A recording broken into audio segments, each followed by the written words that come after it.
Assalamualaikum warahmatullahi wabarakatuh. Alhamdulillah, apa kabar kalian semua? Kita ketemu kembali di mata pelajaran ilmu pengetahuan sosial bersama saya, Pak Amar.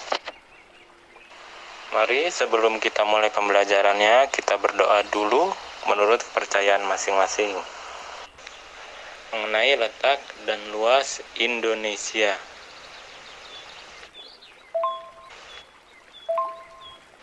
Letak dibagi menjadi 3. Yang pertama adalah letak secara astronomis.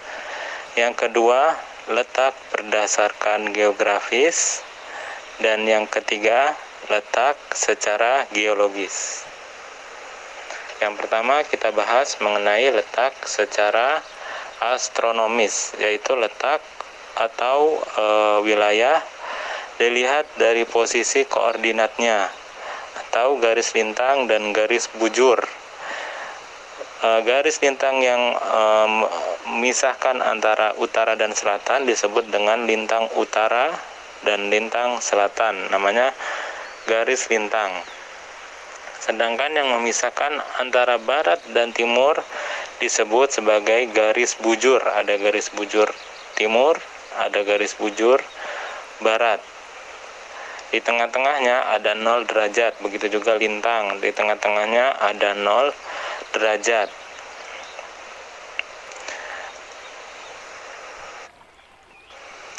Jadi untuk mengetahui letak astronomis suatu wilayah dapat dilihat melalui peta. Sama seperti pertanyaan tadi, kita dapat melihat suatu wilayah ada di pulau apa juga dapat dilihat melalui peta. Untuk pembahasan mengenai lintang 0 derajatnya ada di garis khatulistiwa. Kita melewati garis khatulistiwa, negara kita melewati garis khatulistiwa. Jadi ada sebagian wilayah Indonesia ada di bagian utara, di lintang utara, dan sebagian ada di lintang selatan. Sedangkan berdasarkan bujurnya 0 derajat bumi itu ada di Greenwich. Penempatan waktu 0 derajatnya ada di Greenwich. Untuk lintang ini dapat membedakan waktu yang ada di permukaan bumi. Kemudian untuk bujur ini dapat menentukan musim atau iklim yang ada di permukaan bumi. Kemudian letak Indonesia berdasarkan astronomisnya adalah 6 derajat lintang utara, berarti 6 derajat ke utara dari garis khatulistiwa, dan 11 derajat lintang selatan, berarti 11 derajat ke arah selatan dari garis khatulistiwa, dan berada di bujur belahan dunia bagian timur, bujur timur, 95 derajat sampai dengan 141. Maka di sini dilihat dari garis lintangnya Indonesia berada di iklim tropis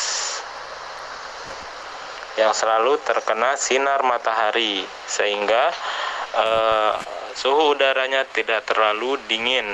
Setiap tahunnya, setiap harinya relatif panas. Maka ada 2 musim, hujan dan kemarau. Ya, jadi tadi berdasarkan letak astronomis, berdasarkan letak lintangnya, berarti selalu terkena sinar matahari dan memiliki 2 musim. Kemudian berdasarkan garis bujurnya, di sini dilihat Indonesia menjadi 3 bagian waktu dari derajat 95 derajat sampai dengan 141 derajat. Jika dikurangi, Indonesia luas bujurnya adalah 46 derajat. Kemudian di sini dibagi menjadi 3 waktu. Waktu Indonesia bagian barat berarti lebih 7, dan waktu Indonesia bagian tengah lebih 8, dan waktu Indonesia timur lebih 9. Perbedaan waktunya antara waktu Indonesia bagian barat dan bagian tengah 1 jam. Begitu juga bagian tengah ke bagian timur juga sama 1 jam. Kemudian selanjutnya Letak Indonesia berdasarkan geografisnya, berarti letak suatu daerah atau negara dilihat dari kenyataannya di permukaan bumi. Jika dilihat dari geografisnya, Indonesia berada di antara dua benua dan dua samudra, benua Asia dan Australia, dan juga Samudra Hindia dan Samudra Pasifik.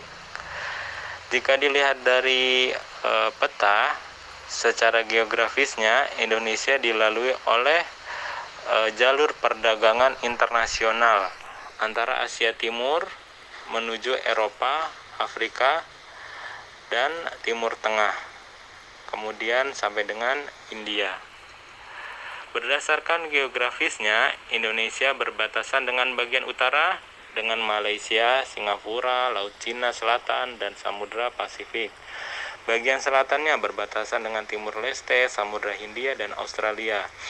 Bagian baratnya terdapat di Samudra Hindia, dan bagian timurnya adalah Papua, Samudra, kemudian Samudra Pasifik.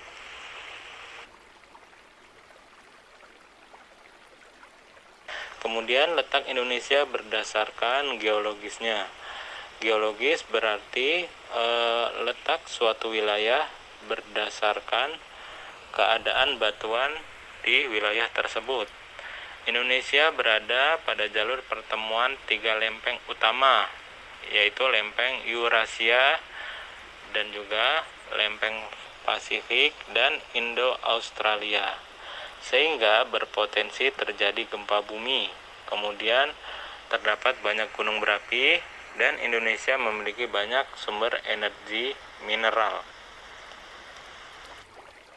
Kemudian pengaruh letak geografis di Indonesia dalam segi ekonomi, memiliki banyak pilihan produk yang dapat dikembangkan sebagai komoditi dalam perdagangan.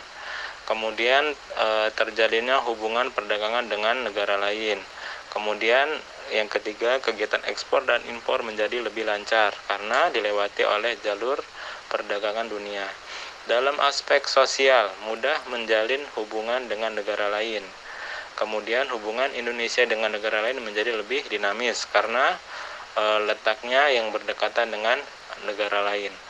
Dalam aspek budaya, yaitu pertama memiliki keanekaragaman suku.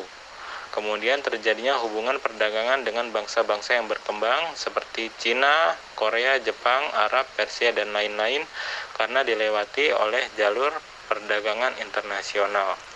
Kemudian secara letak astronomisnya, yang pertama Indonesia terdiri dari beberapa pulau, sehingga memiliki kekuatan tersendiri oleh bangsa Indonesia.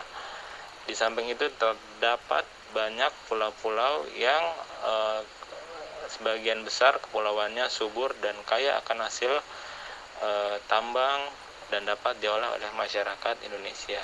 Kemudian yang kedua, letak astronomis Indonesia terletak di garis khatulistiwa 0 derajat lintang. Sebagian besar mata pencarian sebagai petani dan nelayan yang sebagian masih mengandalkan perubahan musim. Dalam aspek budaya, adanya sikap tertentu dari penduduk untuk menghadapi suhu udara yang relatif panas. Kemudian dalam aspek sosialnya, Indonesia terletak di garis khatulistiwa, letak yang strategis sehingga bangsa Indonesia mudah berhubungan dengan negara-negara lain. Kemudian yang selanjutnya berdasarkan geologisnya, yang tadi ya, Indonesia berada di antara tiga lempeng dunia, yaitu Eurasia, Pasifik, dan Indo-Australia, sehingga banyak terdapat gunung api yang suatu saat dapat meletus. Setelah itu, letusan gunung berapi tersebut tanahnya cocok untuk pertanian karena kesuburan dan kaya akan bahan tambang.